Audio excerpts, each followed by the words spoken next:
வணக்கம், நான் உங்க chef Muralitharan. Welcome to chef Madras Murali kitchen. இன்னைக்கு நம்ம பார்க்க போற டிஷ் வந்து என்ன அப்படின்னா நோம்பு அடை. இந்த நோம்பு அடையில வெல்லமும் போட்டு பண்ணலாம், காரமும் போட்டு பண்ணலாம். இது எப்படி செய்யறது அப்படின்னு பார்ப்போமா? இந்த நோம்பு அடை வெல்லம் போட்டது, காரம் போட்டது எப்படி செய்யறது, இதுக்கு என்னென்ன தேவையான பொருட்கள் அப்படிங்கிறத பார்க்கலாமா?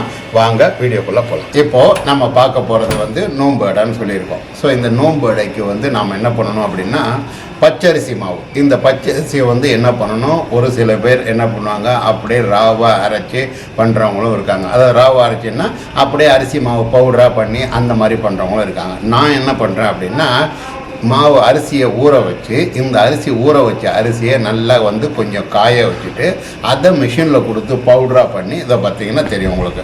ஸோ வந்து இந்த மாதிரி பவுட்ரு, அதாவது வந்து இது வந்து நல்லா நைஸாக அரிசியை ஊற வச்சு அரைச்சி காய வச்சுருக்குது. இதை இப்போ நம்ம வந்து என்ன பண்ணணும் அப்படின்னா கொஞ்சம் லைட்டாக வறுக்கணும். மாவு வறுக்கணும்னா சூடு பண்ணால் போதும். இப்போ இது மாதிரி சூடு பண்ணிவிட்டு அதன் பிறகு தான் நம்ம இந்த அடை பண்ண போகிறோம்.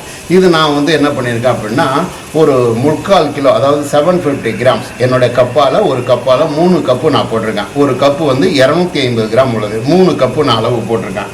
அதுக்கு நாம் வந்து இப்போ வந்து வெல்லம் அடையும் செய்ய போகிறோம், உப்பு அடையும் செய்ய போகிறோம். ஸோ இப்போது இதுக்கு தேவையான உப்பு அடைக்கு தேவையான பொருட்கள் என்னென்னு பார்த்துருவோமா? சிகப்பு காராமணியை வந்து நான் என்ன பண்ணியிருக்கேன் அப்படின்னா ஊற வச்சு வேக வைக்கணும். இந்த வேக வைக்கிறது ஒரு 5 விசில் அளவுக்கு குக்கரில் வச்சு நீங்கள் பண்ணிங்கன்னா கரெக்டாக இருக்கும். இந்த வேக வைக்கும்போது லைட்டாக ஆஃப் சால்ட்டு போடுங்க. காரணம் என்னென்னா நம்ம வெல்லத்துக்கும் போடுவோம், உப்பு அடைக்கும் போடுவோம். அதனால் ஆஃப் சால்ட் அளவுக்கு இருந்தால் போதுமானது. கடுகு 1 ஸ்பூன், பெருங்காயத்தூள் 1/2 ஸ்பூன், கருவேப்பிலை சிறிதளவு, பச்சை மிளகாய் 4, உப்பு தேவையான அளவு. இதுக்கு நாம் என்ன பண்ணோம் அப்படின்னா ஒரு அரை மூடி தேங்காய், அதாவது அரை மூடி தேங்காவை நாம் என்ன பண்ணோம் பல்லா, அதாவது வந்து மைசூர் பண்டாக்க எப்படி வெட்டிப்போம் அந்த மாதிரி பல்லா வெட்டிக்கிட்டு அதையும் நம்ம போடணும். இப்போது மாவு ரெடி பண்ண போகிறோம். இந்த மாவு எப்படி ரெடி பண்ணுறோம் அப்படின்னா 1 டம்ளர் அரிசி மாவு அப்படின்னா 1 டம்ளர் அளவுக்கு தண்ணி வைக்கணும். நீங்கள் அந்த தண்ணியிலே வெல்லத்தையும் போட்டு பாகு வச்சுட்டு, அது பாகு பதம்லாம் கிடையாது, அப்படியே அந்த வெல்லம் கரைஞ்ச பிறகு அதுலேயே நம்ம மாவு கொட்டி கிளறணும். ஸோ உப்படை பண்ணுறதா இருந்தாலும் நாம் என்ன பண்ணணும் அப்படின்னா அந்த மாவில் அந்த தண்ணியிலேயே நம்ம வந்து கடுகு இந்த தாளிப்புலாம் போட்டுட்டு, பச்சை மிளகாவும் போட்டுட்டு, இஞ்சி வேணும்னா நீங்கள் போட்டுக்கோங்க, இல்லை அப்படின்னா தேங்காயெல்லாம் போட்டுட்டு 1 டம்ளர் தண்ணினா 1 டம்ளர் மாவு. ஸோ 1 டம்ளர் மாவுக்கு 1 டம்ளர் தண்ணி இதை போட்டுட்டு நீங்கள் மிக்ஸ் பண்ணி நல்லா வந்து வேக வைக்க பிறகு அதை எடுத்து இட்லி பானையில் நம்ம வந்து வடை மாதிரி தட்டி வேக வைக்க போகிறோம். இப்போ ஒவ்வொரு ப்ராசஸிங்காக பார்ப்போமா? முதல்ல வெல்லத்துக்கு உண்டானது ப்ராசஸிங் பார்த்துருமா? பாகு வெல்லம், ஏலக்காய் பவுடர் சிறிதளவு. இப்போ நாம் வந்து பேன் வச்சாச்சு. இந்த பேனில் நான் என்ன பண்ணுறேன் அப்படின்னா இந்த அரிசி மாவை கொட்டிடுறேன். ஸோ இந்த அரிசி மாவை கொட்டிட்டு உங்களுக்கு இதை வந்து நம்ம வந்து கை பொறுக்கிற சூடு அளவுக்கு வறுத்தா போதுமானது. ஸோ ரொம்ப செவக்க வறுக்கணும் அப்படிங்கிறது பண்ணக்கூடாது, கை பொறுக்கிற சூடு வறுக்கணும். இப்போ இதை ஃபுல்லாக வறுத்துட்டு உங்களுக்கு நான் காட்டுறேன். இப்போது மாவு பாருங்கள், நமக்கு வந்து கை பொறுக்கிற அளவுக்கு சூடு வந்துருச்சு. ஸோ இப்போது நாம் வந்து அடுப்பை ஆஃப் பண்ணிட வேண்டியதான். அடுப்பை ஆஃப் பண்ணிவிட்டு இது கொஞ்சம் நேரம் அந்த சூட்டில் லைட்டாக ஆறின பிறகு தான் நாம் இந்த தாளிப்பு போடுறது, வெல்லம் போடுறது எல்லாமே நம்ம ரெடி பண்ணலாம். இப்போ இந்த மாவு கொஞ்சம் ஆறட்டும். இப்போது நான் வந்து இதால் 1.5 கப்பு அளவுக்கு மாவு நான் எடுத்திருக்கேன். ஸோ 1 கப்பு மாவுக்கு 1 கப்பு தண்ணின்னு சொல்லியிருக்கேன். இப்போ நான் வந்து என்ன பண்ண போகிறேன், ஃபஸ்ட்டு வெல்லத்தில் மாவுக்கு வந்து ரெடி பண்ண போகிறேன். இதுக்கு 1.5 கப்பு அளவுக்கு தண்ணி நான் ஊற்றுறேன் பாருங்கள். ஸோ அடுப்பு பற்ற வச்சுட்டு தான் உங்களுக்கு காட்டுறேன். இப்போது 1.5 கப்பு தண்ணி ஊற்றியாச்சு. இதில் தான் நான் மாவு எப்பயுமே அளக்கிறது. இதில் ஒரு சில பேர் வந்து கொஞ்சம் வந்து பிஞ்ச் ஆஃப் சால்ட்டு போட்டால் வந்து கொஞ்சம் வெல்லம் உரைக்கும் அப்படின்லாம் சொல்லுவாங்க. பட் நான் இது வரைக்கும் அது போட்டதில்லை, நான் அது போடவும் மாட்டேன். இப்போது ஏலக்காய் பொடி கொஞ்சமாக ஆட் பண்ணிட்டேன் இதில்.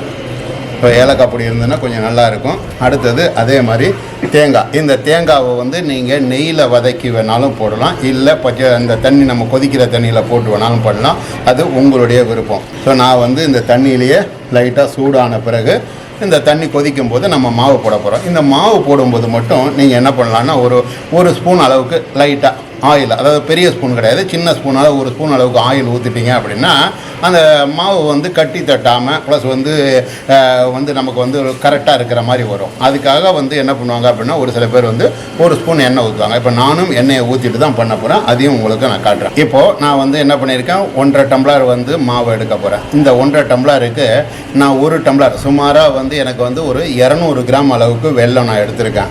ஸோ இந்த வெல்லத்தை வந்து நான் என்ன பண்ணியிருக்கேன் அப்படின்னா கொஞ்சம் டஸ்ட்டு இல்லாமல் இருக்கணும் அப்படிங்கிறதுக்காக பாகு மாதிரி ரெடி பண்ணிவிட்டு வச்சுருக்கேன். ஸோ இது ஆல்ரெடி கொதிச்சது தான். நான் வந்து எனக்கு வந்து வெல்லம் வந்து ஒரு 200 கிராம் அளவுக்கு நான் போட்டிருக்கேன். திதிப்பு உங்களுடைய டேஸ்ட்டுக்கு தகுந்த மாதிரி தான். திதிப்பு கொஞ்சம் நல்லா நிறையா இருந்தது அப்படின்னா நல்லா இருக்கும். சப்போஸ் அது வந்து உங்களுக்கு எனக்கு அவ்வளோ வேண்டாம், வந்து எனக்கு ஸ்வீட்னஸ் வேண்டாம் அப்படின்னா நீங்கள் குறைச்சிக்கோங்க. இப்போ இந்த வெல்லம் போட்டாச்சு. வெல்லம் போட்ட பிறகு தண்ணி கொதிக்கட்டும், உங்களுக்கு காட்டும். இப்போது அப்படின்னா நான் வந்து சிகப்பு காராமணி தான் போட்டிருக்கேன். ஒரு சில பேர் வந்து வெள்ளை கலர் காராமணி போடுவாங்க. அது அவங்களுடைய விருப்பத்தை சேர்ந்தது. நான் வந்து சிகப்பு காராமணி தான் போட்டிருக்கேன். இந்த சிகப்பு காராமணி இந்த தண்ணி கொதிக்கிறதுக்குள்ளே நான் என்ன பண்ணுறேன் அப்படின்னா, ஒரு ஸ்பூன் நான் வந்து ஏற்கனவே சொல்லியிருந்தேன் வந்து ஆயில் ஊற்றலாம். நான் வந்து என்ன பண்ணேன், இது வெல்லம் போட்டது அப்படிங்கிறதுனால நெய். ஸோ இந்த நெய் ஊற்றிட்டா நல்லா வந்து வாசனை, அவ்வளோதான். அதுக்காக தான் நான் நெய் ஊற்றி. உப்பு அடைக்கு வந்து நம்ம வந்து எண்ணெயை ஊற்றிக்கலாம், தப்பு கிடையாது. இப்போ இது வந்து நல்லா உங்களுக்கு மாவு போடும்போது காட்டுறேன். இப்போது பாருங்கள், நமக்கு வந்து நல்லா கொதிக்குது. ஸோ இந்த தண்ணி கொதித்த பிறகு நான் என்ன பண்ணுறேன் அப்படின்னா மாவை நான் வந்து ஆட் பண்ணுறேன். இப்போ இந்த நேரத்தில் நீங்கள் என்ன பண்ணணும், அடுப்பு ஃபயரை வந்து கொஞ்சம் சின்னதாக வச்சுக்கோங்க. ஏன்னா மாவு நம்ம போட்டதும் கலர போகிறோம். அதனால் கொஞ்சம் சின்னதாக இருந்தால் தப்பு இல்லை. இப்போதை பாருங்கள், வறுத்து சலித்த மாவு இது வந்து இப்போது இப்படியே போட்டுக்கிட்டு இருக்கேன். ஸோ இதை வந்து கொஞ்சம் நல்லா வந்து உங்களுக்கு கலரிட்டு நான் காட்டுறேன். இப்போது பாருங்கள், நம்ம வந்து மாவு வந்து போட்டாச்சு. ஸோ மாவு போட்டதும் கொஞ்சம் உங்களுக்கு வந்து இந்த மாதிரி லூஸ்னஸ் இருக்கணும். அப்போ தான் மாவு வந்து வேகும். நீங்கள் போடும்போதே ஒரு சில பேர் என்ன நினைப்பாங்க அப்படின்னா, மாவு போடும்போது நல்லா கெட்டியாக இருந்தால் தான், தண்ணி கம்மியாக இருந்தால் தான் நல்லாயிருக்கும் அப்படிம்பாங்க. அப்படி இருந்தது அப்படின்னா வேகாமல் போயிடும். ஸோ அதனால் நீங்கள் என்ன பண்ணணும், முதல்ல கொஞ்சம் தண்ணி வந்து நல்லா அந்த நான் சொன்ன அந்த 1.5 டம்ளர் அளவுங்கிறத வச்சுக்கிட்டிங்க அப்படின்னா நல்ல மாவு வந்து வேகும். இப்போது கிட்டத்தட்ட பாருங்கள், நம்ம இட்லி மாதிரி அதை வேக வைக்க போகிறோம். இருந்தாலும் இந்த மாவு இதில் வெந்தது அப்படின்னா தான் கரெக்டாக இருக்கும். இப்போது பாருங்கள் எப்படி அழகாக வந்து மாவு வெந்திருக்குன்னு. இப்போது என்ன பண்ணுங்கள், கொஞ்சம் ஃபயர் வச்சுக்கோங்க. இப்போ ஃபுல் ஃபயர் வச்சுக்கிட்டு இந்த மாவை நல்லா கலரிட்டு இதை எடுத்து ஆற வைக்கணும் நாம். இப்போது அடுத்தது நாம் என்ன பண்ண போகிறோம் அப்படின்னா உப்பு அடைக்கு மாவு கலர போகிறோம். இப்போது நான் என்ன பண்ணியிருக்கேன் அப்படின்னா ஒரு 2 ஸ்பூன் அளவுக்கு நான் ஆயில் எடுத்திருக்கேன். இந்த ஆயில் வந்து சாதா ஆயில் தான் நான் ஊற்றிருக்கேன். இதில் 1 டேபிள் ஸ்பூன் அளவுக்கு உள்ள கடுகை நான் ஆட் பண்ணிட்டேன். ஸோ இந்த கடுகை ஆட் பண்ண பிறகு கடுகு நல்லா வெடிக்கட்டும். இந்த கடுகு வெடிக்கிற நேரத்தில் நாம் என்ன பண்ணலாம் அப்படின்னா பச்சை மிளகாவை ஆட் பண்ணிக்கலாம். காரம் வந்து உங்களுடைய தேவைக்கேற்ப தான். அதே மாதிரி நான் 2 கருவேப்பிலை ஆட் பண்ணியிருக்கேன். கருவேப்பிலை ஆட் பண்ணிவிட்டு அடுத்தது வந்து நான் என்ன பண்ணுறேன் அப்படின்னா தேங்காய் வந்து இதுக்கு நான் வந்து ஒரு அரை மூடியில் கொஞ்சமாக போட்டிருக்கேன் தேங்காய். இப்போ இந்த தேங்காவையும் போட்ட பிறகு நான் என்ன பண்ணுறேன் அப்படின்னா இதை கொஞ்சம் நாம் இப்படி பண்ணிக்கலாம். அதாவது வந்து லைட்டாக வந்து இந்த தேங்காய் வந்து எண்ணெயில் லைட்டாக வதங்கினா கரெக்டாக இருக்கும். அதே மாதிரி இந்த காராமணி, நான் காராமணியும் ஆல்ரெடி உப்பு போட்டு 1/2 டன் உப்பு போட்டு வேக வச்சுருக்கேன். அதுலேயும் பாருங்கள், இப்போது அதையும் நான் இதில் சேர்த்துட்டேன். ஸோ இப்போ இந்த காராமணி எல்லாம் சேர்த்துட்டு இதை வந்து நாம் என்ன பண்ணணும் அப்படின்னா மாவு வந்து இதுக்கு நான் என்ன பண்ணியிருக்கேன் அப்படின்னா இந்த டம்ளரால் 3 டம்ளர் நான் வந்து மாவு எடுத்திருக்கேன். ஸோ இப்போ இந்த 3 டம்ளருக்கு நான் என்ன பண்ண போகிறேன் அப்படின்னா 3 டம்ளர் அளவுக்கு தண்ணி ஊற்றுறேன். 1 2 3 டம்ளர் அளவுக்கு தண்ணி ஊற்றியாச்சு. இந்த தண்ணி ஊற்றின பிறகு இதில் பெருங்காயத்தூள் நாம் ஆட் பண்ணிக்கலாம், கொஞ்சமாக பெருங்காயத்தூள். அடுத்தது இந்த தண்ணி, அதாவது வந்து நம்ம ஆல்ரெடி இந்த காராமணியில் உப்பு போட்டிருக்கோம். இருந்தாலும் இதில் வந்து இந்த தண்ணி ப்ளஸ் மாவுக்கு தேவையான அளவுக்கு சால்ட்டையும் நான் வந்து ஆட் பண்ணிடுறேன். ஸோ இப்போது இது எல்லாம் சேர்ந்துட்டு கொதிக்கட்டும், உங்களுக்கு நான் காட்டுறேன். நமக்கு பாருங்கள் தண்ணி கொதிக்க ஆரம்பிச்சிருச்சு. இப்போ இந்த கொதிக்கிற நேரத்தில் நான் ஏற்கனவே சொல்லியிருந்தேன் இல்லையா, அதுக்கு வந்து நெய் ஊற்றிருந்தேன். இதுக்கு வந்து நான் என்ன பண்ணுறேன்னா ஒரு ஸ்பூன் அளவுக்கு நான் ஆயில் ஊற்றுறேன். ஸோ இந்த 1 ஸ்பூன் அளவுக்கு ஆயில் ஊற்றிட்டு இப்போது நாம் என்ன பண்ண போகிறோம் அப்படின்னா இந்த மாவை வந்து இதில் ஆட் பண்ணுறோம். ஸோ ஆல்ரெடி நான் சொன்னது தான், ஃபயர் வந்து கொஞ்சம் கம்மியாக வச்சுக்கோங்க. இப்போது இதை மாவை ஃபுல்லாக போடுறேன் பாருங்கள், எப்படி பொறுமையாக கலரிக்கிட்டே கையில் உங்களுக்கு பார்த்தீங்கன்னா தெரியும்னு நினைக்கிறேன். மாவை போட்டுக்கிட்டே கலரிக்கிட்டே இருக்கிறேன். ஸோ இப்போ இதை ஃபுல்லாக போட்டு உங்களுக்கு நான் ஃபுல்லாக கலரிட்டு காட்டுறேன். இப்போது நாம் வந்து மாவை வந்து கொட்டியாச்சு. ஃபுல்லாக வந்து நான் வந்து ஆல்ரெடி சொன்னது தான், கொஞ்சம் தண்ணி வந்து இருக்கிற மாதிரி பார்த்துக்கோங்க அப்படின்னு சொல்லியிருக்கேன். இப்போது நல்லா வந்து கொஞ்சம் தண்ணி இதை பாருங்கள், மாவு வந்து நல்லா இந்த மாதிரி கிளறும் போது தான் மாவு இதில் வந்து ஆல்ரெடி அரை வேக்காடு வந்து வேகணும். அப்போ தான் உங்களுக்கு வந்து இட்லி மாதிரி வந்து நம்ம வந்து வடை மாதிரி வேக வைக்க போகிறோம் இட்லி பானையில். ஸோ இட்லி பானையில் வேக வைக்கும்போது கரெக்டாக இருக்கும். இப்போது இந்த மாவு வெந்திருக்கு வேகலை அப்படிங்கிறத இதை பாருங்கள். இப்படி பார்த்தீங்க அப்படின்னால நமக்கு உருட்டை வந்தது அப்படின்னாலே கரெக்டாக இருக்கும். ஸோ இந்த மாவு வந்து எப்படி நல்லா சாஃப்டாகவும் இருக்குது பாருங்கள், அதே சமயம் நல்ல நைவு கொடுக்குது. இப்போது அடுப்பை ஆஃப் பண்ணிவிட்டு இதை நாம் எண்ணெயை தொட்டுட்டு உருட்டணும், அதையும் காட்டுறேன். இப்போது இட்லி பானையில் நான் தண்ணி வச்சுட்டேன். இந்த தண்ணி சூடாகிறதுக்குள்ளே நாம் ஆல்ரெடி உருட்டி இட்லி மாதிரி அதாவது வடை மாதிரி தட்டியாச்சு. இப்போது இந்த தட்டினதை நான் எப்படி வந்து வைக்கிறேன் பாருங்கள். கீழே வந்து உப்பு அடை வச்சுருக்கேன், அதுக்கு மேலேயும் உப்பு அடை, அதுக்கு மேலே வெள்ளை அடை வச்சுருக்கேன். இது வேகட்டும், உங்களுக்கு காட்டுறேன்.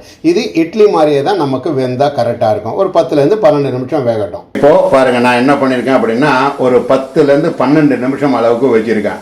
வச்ச பிறகு சைட்லலாம் ஆவி வருது பாருங்க. இப்போ நான் எடுத்து பார்க்குறேன், உங்களுக்கு காட்டுறேன் பாருங்க. இப்போ இந்த அடை வந்து நம்ம பார்த்ததுமே தெரியுது நல்லா வெந்திருக்கு அப்படின்னு. இப்போ எடுத்து உங்களுக்கு டிஸ்பிளே காட்டுறேன் பாருங்க. இப்போ இந்த உப்படையும் வெந்திருக்கு, இதையும் நான் எடுத்துடுறேன்.